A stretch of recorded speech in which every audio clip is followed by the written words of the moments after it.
dear students, welcome back to my YouTube channel and you are watching Physics with Rimple ma'am.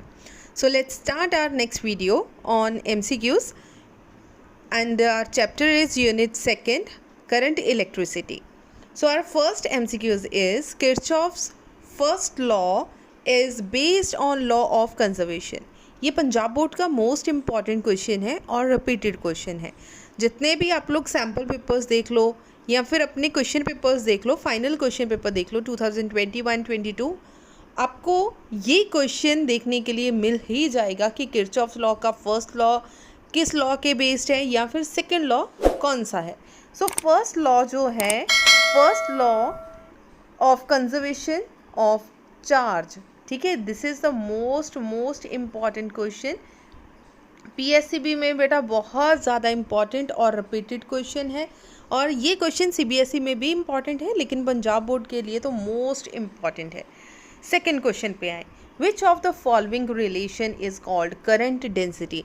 जैसे ही आपने कल की video देखी होगी उसमें भी मैंने ये चीज़ आपको बताई कि करंट डेंसिटी पे डायरेक्ट क्वेश्चन पंजाब बोर्ड के अंदर नहीं बनेंगे लेकिन एमसीक्यूज़ या फिर filling the blanks true false की फॉर्म में आपको करंट डेंसिटी का क्वेश्चन आ सकता है. So which of the following relation is called, कौन सा रिलेशन है जो करंट डेंसिटी को एक्सप्लेन करेगा. So current density is I divided by A. ठीक है जी, this relation is correct. So option number A is right answer. Next आ जाइए, the unit of permittivity of free space epsilon is. Permittivity, this is also most important. बेटा आप लोगों ने जो पंजाब बोर्ड के स्टूडेंट है, पीएससीबी के स्टूडेंट है, अपना एक पेज लीजिए, फिज़िक्स की नोटबुक जो भी आपके हैंड रिटन नोट्स हैं उसका फ्रंट पेज या फिर लास्ट पेज के ऊपर आप लोग एसआई यूनिट्स, जितने भी आपकी बुक के अंदर एसआई यूनिट्स हैं वो यहाँ पे लिख लो. For example electric field, electric flux, magnetic field, magnetic flux, permittivity, permeability etcetera, इन सब के एसआई यूनिट्स आप लोग अच्छे से याद कर लो. बिकॉज अगर आपने ऐसे यूनिट्स लर्न कर लिया, आपका 1 मार्क्स 100% श्योर है कि 1 मार्क्स का क्वेश्चन आपका ऐसे यूनिट्स के ऊपर बनेगा ही बनेगा कि ऐसे यूनिट्स कौन से हैं या सीजीएस यूनिट्स कौन से हैं. तो ये आप अच्छे से याद कर लीजिए क्योंकि अभी तक सिलेबस बहुत ज़्यादा नहीं हुआ, तो आप लोग थोड़ा थोड़ा करके भी याद करोगे तो आपको सारे क्वेश्चंस, ये जो ऐसे यूनिट्स होंगे वो अच्छे से प्रिपेयर हो जाएंगे. सो यहाँ पे पूछा गया है कि एप्सिलॉन नॉट का जो एसआई यूनिट है वो क्या है, that is coulomb square per newton per metre square. So this is the answer. So option number A is a right answer. इसकी पीडीएफ आप लोगों को टेलीग्राम चैनल पे मिल जाएगी. टेलीग्राम चैनल सेम है फिजिक्स विद रिम्पल मैम. आप वहाँ पे इसकी जो पीडीएफ है वो डाउनलोड कर सकते हैं. Specific resistance of a conductor increases with. Last हमने एक टेम्परेचर कोफिशिएंट ऑफ रेजिस्टेंस वाला बेटा टॉपिक किया था. जब मैंने वो टॉपिक करवाया तब मैंने आपको ये चीज़ बताई थी कि जैसे ही आप ये जो टेम्परेचर कोफिशिएंट ऑफ रेजिस्टेंस वाला टॉपिक करोगे, रेजिस्टिविटी वाला टॉपिक करोगे, इस पे बहुत ज़्यादा क्वेश्चंस बनते हैं, बहुत ज़्यादा. 3 चीज़ें हमने पढ़ी थी मेटल के बारे में. मेटल के अंदर अल्फ़ा की वैल्यू क्या होगी, पॉजिटिव. सेकेंड वन क्या था, सेमीकंडक्टर. सेमीकंडक्टर के अंदर अल्फ़ा की वैल्यू क्या थी, नेगेटिव, यहाँ पे पॉजिटिव थी. और थर्ड वन था इंसुलेटर. ठीक है, इंसुलेटर. सो इंसुलेटर, ठीक है, इसकी भी अल्फ़ा की वैल्यू क्या होगी, नेगेटिव होगी. बेसिकली आपको मेटल्स मतलब कंडक्टर्स के बारे में ज़्यादा याद करना है, पॉजिटिव टर्म है. जैसे ही आप टेम्परेचर को इंक्रीज़ करोगे आपकी रेजिस्टिविटी इंक्रीज़ हो जाएगी. ठीक है, और सेमीकंडक्टर के अंदर आपको याद रखना है जैसे ही आप टेम्परेचर इंक्रीज़ करोगे रेजिस्टिविटी डिक्रीज़ हो जाएगी. ये पंजाब बोर्ड के अंदर मोस्ट इंपॉर्टेंट क्वेश्चन है. आपने इस चीज़ को बहुत अच्छे से प्रिपेयर कर लेना है. पंजाब बोर्ड में बहुत ज़्यादा इम्पॉर्टेंट है. सो मोस्ट इम्पॉर्टेंट है, बहुत अच्छे से प्रिपेयर करना है. सो चलिए, विदाउट ऑप्शंस आप लोग क्वेश्चन पढ़ोगे, इमीडिएटली आपका आंसर आपके माइंड में आ जाएगा. Specific resistance of conductor increases. Specific resistance मतलब रो. रो कब इंक्रीज होगा, कंडक्टर. कंडक्टर मतलब मेटल्स की बात हो रही है. अल्फ़ा की वैल्यू पॉजिटिव होगी. जब आपका टेम्परेचर इंक्रीज होगा तब ही आपकी रेजिस्टिविटी इंक्रीज होगी. सो आंसर सिंपल है, when temperature increases. So option check कर लो, increase in temperature. So first option ही करेक्ट हो गई. Increase in cross section, length और एरिया। हमें पता है बेटा जो रो है वो लेंथ, एरिया और आर पर डिपेंड नहीं करती, ये सिर्फ और सिर्फ टेम्परेचर पे डिपेंड करेगी। सो जैसे ही टेम्परेचर इंक्रीज़ होगा आपकी जो रेजिस्टेंस होगी वो इंक्रीज़, रेजिस्टिविटी होगी वो इंक्रीज़ कर जाएगी। ठीक है, हो सकता है यहाँ पे आपको कंफ्यूज करने के लिए अगर थोड़ा सा डिफ़िकल्ट लेवल इंक्रीज़ करना हो तो हो सकता है यहाँ पे पूछ लिया जाए कि डिक्रीज़ इन टेम्परेचर, है ना। तो डिक्रीज़ इन टेम्परेचर भी नहीं आएगा क्योंकि कंडक्टर के अंदर जैसे ही आप टेम्परेचर इंक्रीज़ करोगे रेजिस्टिविटी इंक्रीज़ हो जाएगी। ठीक है, नेक्स्ट क्वेश्चन देखिए। A wire of resistivity rho is stressed to double of its length। अब आपके पास एक वायर है, वायर आपने क्या करा, मान लो this is the wire having length L, now stress this wire and और उसको कर दो डबल। ये लो जी, ये हमने वायर को कर दिया double, done. It's new resistivity will, इसकी न्यू रेजिस्टिविटी क्या होगी। मान लो ये कॉपर की वायर है, कॉपर की, सिल्वर, जो मर्जी पर्टिकुलर, हमें पता है rho is basically nature of the material. वो कैसा नेचर, उसका बिहेवियर कैसा है, दैट इज़ अगर उसकी लेंथ इंक्रीज़ होगी, डिक्रीज़ होगी, एरिया इंक्रीज़ होगा, डिक्रीज़ होगा, रेजिस्टिविटी नेचर पर कभी भी कोई इफेक्ट नहीं होगा। सो इट इज़ अनचेंज, कोई फ़र्क नहीं पड़ेगा क्योंकि हमें पता है जो रेजिस्टिविटी है वो लेंथ, एरिया और रेजिस्टेंस पे डिपेंड नहीं करेगी।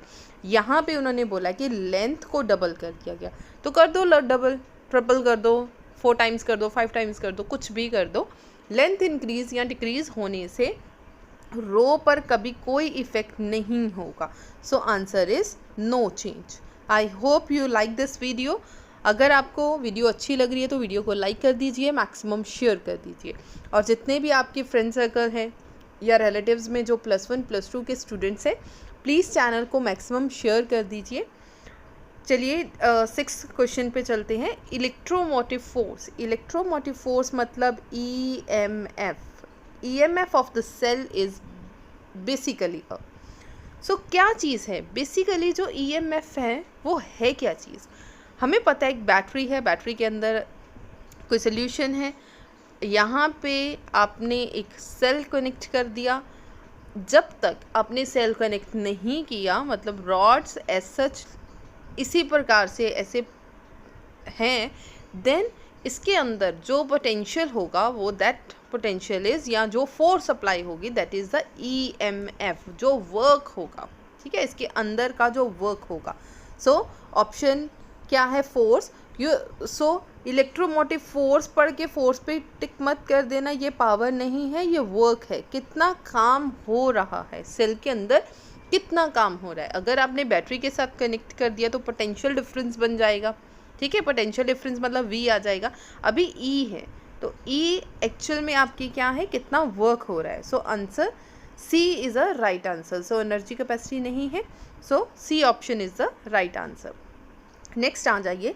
अ charged body at rest produces, जो एक रेस्ट पे कोई चार्ज पड़ा है, मान लो आपके पास कोई इलेक्ट्रॉन है, यहाँ पे कोई इलेक्ट्रॉन है, प्रोटॉन है, कोई भी चार्ज पार्टिकल आप लोग ले सकते हो। अगर ये रेस्ट के ऊपर है, this is also most important in Punjab board, Punjab board का मोस्ट इम्पॉर्टेंट क्वेश्चन है। अगर रेस्ट के ऊपर है कोई भी चार्ज पार्टिकल, देन इसके बाहर एक फील्ड होगी, this field is known as electric field. ठीक है, इसका मतलब रेस्ट के ऊपर अगर कोई भी चार्ज पार्टिकल है, देन उसके आसपास जो फील्ड होगी that field is electric field, only electric field. Magnetic field कब आएगा, जब ये मोशन में आएगा। When this charge particle is in motion, then it produce magnetic field. So electric field भी होगी और magnetic field भी होगी। कब होगा, जब कोई चार्ज पार्टिकल मोशन के अंदर होगा। क्लियर हो गया, देन तब ही आपका आएगा इलेक्ट्रिक और मैग्नेटिक फील्ड। तो मैग्नेटिक फील्ड तो यहाँ पे है ही नहीं। अगर मैग्नेटिक फील्ड नहीं है तो मैग्नेटिक फील्ड पे टिक क्रॉस कर दो, मैग्नेटिक फील्ड नहीं है, ओनली इलेक्ट्रिक फील्ड है। यहाँ पे लिखा है नाइदर इलेक्ट्रिक फील्ड, जबकि इलेक्ट्रिक फील्ड है। तो ये आंसर हो गया क्रॉस। सो आपके पास ओनली आंसर बच गया इलेक्ट्रिक फील्ड। बट एमसीक्यूज को करने का एक ये सेकेंड मेथड है कि एलिमिनेशन मेथड। एलिमिनेशन मेथड मतलब जो चीज़ें हो ही नहीं सकती पहले तो वही क्रॉस कर दो, जो क्रॉस कर दिया बाद में जो बच गया option that is your right answer. Done. चलिए 8th क्वेश्चन देखिए। The drift velocity of electrons in a conductor does not depend upon, कौन सी चीज़ पे डिपेंड नहीं करेगा। अब ड्रिफ्ट वेलोसिटी का फॉर्मूला क्या है, I is equals to NEA VD।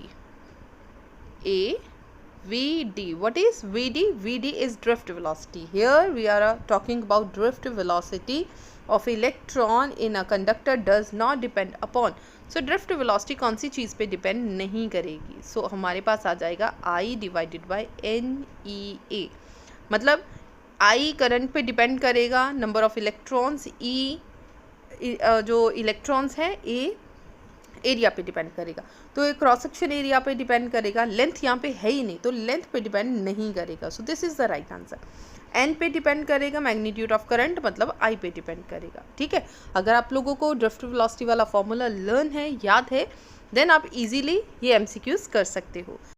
Next question is for CBSE board. ये जो ग्राफ वाले क्वेश्चंस है ना, ये पंजाब बोर्ड में काफ़ी कम पूछे जाएंगे। सो काफ़ी कम क्या, कभी मैंने देखे ही नहीं है पंजाब बोर्ड के अंदर ग्राफ में MCQs पूछे जाएं या एक्सेट्रा। लेकिन CBSE में ये चीज़ें मोस्ट इम्पॉर्टेंट है, अपने ग्राफ वाले क्वेश्चंस कोई भी छोड़ के नहीं जाना। A cell of EMF E and internal resistance R is connected across an external resistor R। मान लीजिए आपके पास कोई सेल है जिसकी वैल्यू E है, इंटरनल रेजिस्टेंस आपके पास R गिवन है, और जो एक्सटर्नल रेजिस्टेंस है, बाहर वाला जो रेजिस्टेंस है, वो आपके पास कैपिटल R है। The graph shows in variation of potential difference, PD मतलब potential difference across R versus R, sorry E versus R is EMF, और आपने R के बीच में ग्राफ प्लॉट करना है। तो ग्राफ कैसा होगा? सो इसका ग्राफ होगा जैसे ही आपने जो रेजिस्टेंस को इंक्रीज़ करा, देन आपकी जो E की वैल्यू है वो भी इंक्रीज़ करेगी, लेकिन स्ट्रेट लाइन में नहीं करेगी। पहले दो क्या होगा, E की वैल्यू इंक्रीज़ होती जाएगी, लेकिन R जो होगा रेजिस्टेंस इंक्रीज़ नहीं होगी। EMF जैसे ही आप इंक्रीज़ करोगे तो बाहर वाली जो रेजिस्टेंस है वो इफ़ेक्ट नहीं करेगी। एक टाइम आएगा कि वो इफ़ेक्ट करना स्टार्ट कर देगी और बाद में कांस्टेंट हो जाएगी। सो कुछ इस तरीके से आपकी एक कर्व बन जाएगी। ठीक है, इस तरीके से आपकी क्या होगी, कर्व बनेगी। सो यहाँ पे आएगी R की वैल्यू और यहाँ पे आएगी आपकी E की वैल्यू, E या फिर V, आप जो भी लिखना चाहते हो। सो ऑप्शन नंबर A आपका हो जाएगा करेक्ट। सो कर्व्ड होगा, इंक्रीजिंग ऑर्डर में होगा और ऊपर की तरफ आपकी कर्व बनेगी।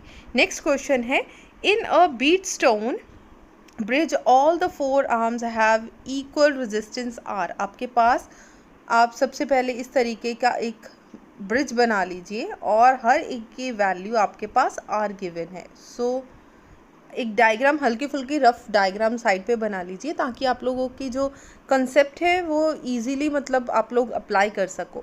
If resistance of the galvanometer arm is also R, मतलब जो गैल्वेनोमीटर वाली जो रेजिस्टेंस है it is also R, then equivalent resistance of the combination. Then आपने कॉम्बिनेशन पता करना है कि कितना होगा। ठीक है, अगर यहाँ पे भी रेजिस्टेंस आ रहा है, और इसे चेक करने का बेस्ट तरीका क्या है, सबसे पहले P over Q is equal to R over S, Wheatstone bridge वाला जो फॉर्मूला है वो अप्लाई करें। अब क्या है, ये आपका P है और ये आपका Q। ठीक है, Q भी आपका R और R भी आपका R और S भी आपका R। सो सारी टर्म्स इक्वल है। अगर आपकी रेशो सेम आ जाए, इसका मतलब potential at point A and B is same. अगर पोटेंशियल A और B पर सेम होगा तो यहाँ पे कोई करंट फ्लो नहीं करेगा। इसका मतलब गैल्वेनोमीटर वाली रेजिस्टेंस तो हो गई आपकी निगलेक्ट, इसे तो आप बाहर ही कर दो। अब आपके पास रह गई सिर्फ ये 4 रेजिस्टेंस। सो होगा कैसे, जितना करंट जहाँ पे जाएगा वही करंट यहाँ पे आएगा। इसका मतलब ऊपर वाली दोनों रेजिस्टेंस हो गई सीरीज़ में। ठीक है, ये रही सीरीज़ और यहाँ पे रही दूसरी सीरीज़। सो इस तरीके से आपकी डायग्राम बन गई, R R R और R। सीरीज़ में है क्या करेंगे आप लोग, इसको ऐड कर दोगे। r प्लस आर कितना हो गया 2r। तो न्यू जो डायग्राम होगी वो कैसी बनेगी, दोनों को ऐड कर दिया, इन दोनों को ऐड कर दिया, बन गया 2r, और नीचे वाली दोनों रेजिस्टेंस को ऐड कर दिया, this is also 2r। 2r and 2r both are in parallel. अगर पैरेलल में है तो 1/rp किसके इक्वल आएगा, 1/2r प्लस 1/2r। सो दोनों को ऐड करो और सॉल्व करो, ऊपर आ गया 1 + 1, सो आ गया 2 डिवाइडेड बाई 2r, 2 के साथ 2 कैंसिल, सो 1/rp। rp का आंसर कितना आ गया आपके पास, only r। So option A is a right answer. Done. Otherwise resistance in series and resistance in parallel are not in syllabus both in CBSE and Punjab board. लेकिन जो CBSE वाले बच्चे हैं बेटा, ऐसे क्वेश्चंस कर लो, बिकॉज आप लोगों ने 10th में ये सीरीज पैरेलल किया हुआ है। तो हो सकता है व्हीटस्टोन ब्रिज का जो कंसेप्ट है आपको रेजिस्टेंस इन सीरीज और पैरेलल के साथ कंबाइन करके क्वेश्चन, जैसे ये क्वेश्चन पूछा गया है, ऐसे कोई क्वेश्चन पूछ लिया जाए। सो आपने इसको निगलेक्ट नहीं करना सीरीज पैरेलल को, चाहे आप पंजाब बोर्ड के स्टूडेंट हैं, CBSE के। Otherwise this topic is not in syllabus, resistance in series and parallel. लेकिन आपने इसके क्वेश्चंस हल्के फुल्के देख कर जाने हैं, कंसेप्ट आपको पता होना चाहिए। इसके ग्रेस मार्क नहीं मिलेंगे बिकॉज आपने 10th में ये पढ़ा हुआ है। ग्रेस मार्क्स उस टॉपिक के मिलते हैं जिस टॉपिक के बारे में आपको पता ही नहीं है। आउट ऑफ सिलेबस मतलब आपने कभी वो चीज़ें पढ़ी ही नहीं, सो उसके आपको मार्क्स ग्रेस मार्क्स हो सकते हैं। लेकिन जो चीज़ें आपने पढ़ी हुई हैं उनके ग्रेस मार्क्स आपको नहीं मिलेंगे, ठीक है। सो ये ऐसे जो सीरीज पैरेलल है, एक बार ये क्वेश्चंस देख ज़रूर लेना। नेक्स्ट क्वेश्चन देखिए, the resistivity of iron is 1 × 10⁻⁻7 ohm meter. The resistance of a given wire of a particular thickness and length of 1 meter 1 ohm. अब आपके पास जो लेंथ है उसकी जो रेजिस्टेंस है वो 1, यहाँ पे मिसप्रिंट है बेटा, यहाँ पे 1 लेंथ है तो 1 मीटर आएगा। If the diameter and the length of the wire is double. मान लीजिए आपके पास जो एक वायर है, मान लो ये आपके पास वायर है और इसकी रो की वैल्यू आपको गिवन है 1 × 10⁻⁻7 ohm meter and the resistance is given, wire of particular thickness और लेंथ आपको गिवन है। अब क्या है, if the diameter and the length of the wire is double, आपने लेंथ भी डबल कर दी, ठीक है, लेंथ भी और लंबी कर दी, और थिकनेस, और जो इसकी थिकनेस है वो भी क्या कर दी, डबल कर दी, मतलब कि वायर को मोटा कर दिया। अब उन्होंने पूछा है रेजिस्टिविटी विल बी, अब आपकी रो पर क्या इफेक्ट होगा। देखो यही सेम क्वेश्चन हमने पंजाब बोर्ड के अंदर किया, सेम क्वेश्चन, लेकिन न्यूमेरिकल के फॉर्म में इन्होंने पंजाब बोर्ड का ही क्वेश्चन CBSE में डाल दिया। तो क्वेश्चन सेम है, सिर्फ आप चेक कर सकते हो वर्डिंग का डिफरेंस है, ठीक है। तो देखकर ये नहीं बोलना कि डिफ़िकल्ट क्वेश्चन है, ठीक है, न्यूमेरिकल आ गया, न्यूमेरिकल नहीं है, बिल्कुल सिंपल सा सीधा साधा क्वेश्चन है, कुछ भी सॉल्व नहीं करना, कोई न्यूमेरिकल टर्म सॉल्व नहीं करनी। इसमें क्या उन्होंने बोला है कि अब आपकी जो वैल्यू है, रो की वैल्यू आपने पता करनी है। हमें पता है कि rho basically this is the nature, जो कि रेडियस, डायामीटर, रेडियस, लेंथ के ऊपर डिपेंड नहीं करेगा, चाहे लेंथ इंक्रीज़ करो डिक्रीज़ करो, हमें कोई फ़र्क नहीं पड़ेगा। इसका मतलब rho is remains same, unchanged ही रहेगा। अगर पंजाब बोर्ड होता उन्होंने लिखना था अनचेंज डबल ये वो, लेकिन CBSE है तो इन्होंने न्यूमेरिकल की फॉर्म में लिख दिया। तो रेजिस्टिविटी पहले कितनी थी, 1 × 10⁻⁻7, अनचेंज मतलब सेम ही रहेगी। सो option number A is a right answer. Clear हो गया, क्वेश्चन सेम है, बस फॉर्म चेंज हो गई हल्की सी। नेक्स्ट क्वेश्चन देखिए, this is important question in CBSE। Figure represents a part of closed circuit. आपके पास एक क्लोज सर्किट, आपको इस तरीके का एक सर्किट गिवन है। The potential difference between A and B, A और B के बीच में आपको पोटेंशियल डिफरेंस पता करना है। सो स्टार्ट करेंगे A पॉइंट से, ठीक है। A पॉइंट के ऊपर आपके पास पोटेंशियल कितना है, VA, ठीक है जी, VA। उसके बाद क्या आ गया, नेक्स्ट रेजिस्टेंस आ गई। नेक्स्ट रेजिस्टेंस कौन सी है, R1 I1 या I1 R1 भी आप लोग लिख सकते हो, बिकॉज ये इस डायरेक्शन में जा रहा है तो क्लॉकवाइज डायरेक्शन हो गया। अगर आपका जो पाथ और current both are in the same direction तो टेकन एज नेगेटिव, इसे क्या लेंगे आप लोग, नेगेटिव में लिखोगे। तो VA माइनस I1 R1, तो I तो सेम ही रहेगा तो इसलिए मैंने I लिख दिया। नेक्स्ट आ गया आपकी EMF, वोल्टेज आ गई बीच में, तो ये भी पॉजिटिव टू नेगेटिव जा रहा है। अगर पॉजिटिव टू नेगेटिव आपका करंट फ्लो हो रहा है तो it is taken as negative, तो नेगेटिव वोल्टेज मतलब कि 3। नेक्स्ट आ गया रेजिस्टेंस R2 आ गया। अब देखो इसमें करंट सेम फ्लो हो रहा है, कौन सा करंट, 2 एम्पेयर आ गया आपके पास IR2, और किसके इक्वल आंसर आ जाएगा, VB के इक्वल आंसर आ जाएगा। ठीक है, सो चलिए ये फॉर्मूला क्लियर हो गया किस तरीके से हमने लिखा है। सबसे पहले कुछ रूल्स पढ़ेंगे, रूल्स से आपको काफ़ी कुछ क्लियर हो जाएगा। बेटा ये रूल्स अपनी कॉपी के ऊपर लिख लो। In this way of question, जैसे इस तरह की कोई भी क्वेश्चन आ जाए, following sign conventions are to be followed वे। अगर आपका जो पॉजिटिव टू नेगेटिव आपका जो करंट फ्लो हो रहा है और पाथ इस डायरेक्शन में है, अगर आपका करंट भी सेम डायरेक्शन में है और पाथ भी, if the direction of the path and direction of current from positive to negative, then potential direction as negative, तो इसे हम लोग क्या लेंगे, नेगेटिव में लेंगे। अब अगर आपका करंट और पाथ दोनों ऑपोजिट डायरेक्शन में हो, if the direction of path is from negative to positive, देख लीजिए नेगेटिव टू पॉजिटिव है या फिर ऑपोजिट डायरेक्शन बोल सकते हैं, then taken the direction of potential as positive, तो पोटेंशियल की डायरेक्शन आपने क्या लिखनी है, पॉजिटिव लिखनी है। अगर आपका करंट इस डायरेक्शन में है और पाथ भी इसी डायरेक्शन में है, अगर दोनों सेम डायरेक्शन में है तो टेकन एज नेगेटिव। अब मान लीजिए जो आपका करंट है वो ऑपोजिट डायरेक्शन में है और पाथ इस डायरेक्शन में है, दोनों ऑपोजिट डायरेक्शन में है तो टेकन एज पॉजिटिव। ये जो बेटा हल्के से फॉर्मूलेज हैं, जो साइन कन्वेंशंस है, ये अपनी नोटबुक पे नोट डाउन कर लीजिए, because these are important to solve the numericals. ठीक है, MCQ सॉल्व करने के लिए ये इंपॉर्टेंट है। सो चलिए यही फॉर्मूला यहाँ पे अप्लाई करेंगे। सबसे पहले आपके पास क्या है, VA।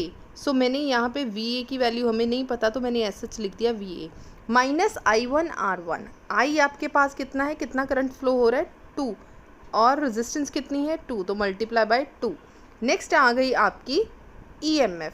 EMF is also taken as, because both are in the same direction, तो टेकन एज नेगेटिव, तो -3। ठीक है, वोल्टेज है तो डायरेक्ट 3 आएगा। नेक्स्ट है resistance, again IR1, I same रहेगा current 2 multiply by R1 is equals to VB। चलो अब इसे सॉल्व कर लीजिए। VA, ये जो VB है बेटा दूसरी तरफ ले जाओ, minus VB is equal to 2 2 ज़ा 4, दूसरी तरफ जाएगा तो पॉजिटिव, माइनस का 3 दूसरी तरफ गया तो पॉजिटिव, 2 1 ज़ा 2, सो सारी टर्म को ऐड कर दो, we get 9 voltage, so plus 9 voltage, option number A is a right answer. I hope you like this video. अगर आपको वीडियो अच्छी लगी हो तो वीडियो को लाइक कर दीजिए, मैक्सिमम शेयर कर दीजिए।